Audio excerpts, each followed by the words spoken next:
ছিলেন আশাজি।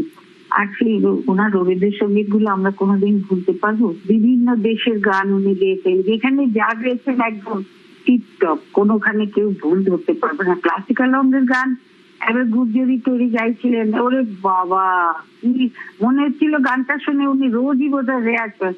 আমার সঙ্গে অনেক ধরনের কথা অনেকবার হয়েছে, কিছু বলার নেই। যেন আমরা জানি 92 ইয়ার্স ওল্ড হয়েছিলেন উনি, কিন্তু তবুও মনটা মানতে চায় না। অত সহজে কি মানে বলতো? উনি যেখানেই থাকুন, সুরলোকে থাকুন, এইটুকু বলবো।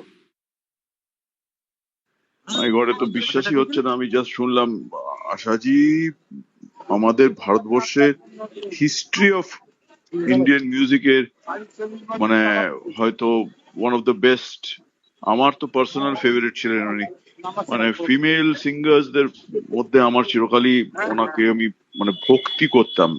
যা গান উনি গেয়ে গেছেন সেটাকে মানে সেই স্ট্যান্ডার্ডটাকে ফিউচার জেনারেশনদেরকে রাখার, it is almost an impossible task. এমন একটা কাজ করে গেছেন উনি।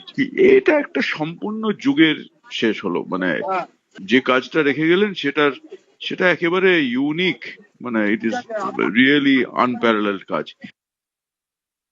আমি ওনাকে ব্যক্তিগতভাবে চিনতাম, কারণ আমার ছবিতে, পরিচালনার ছবিতে উনি গান গাইতে এসেছিলেন। ওটা আমার কাছে একটা স্বপ্নের মতন। ওই স্বপ্নের দিনগুলো মনে করছি।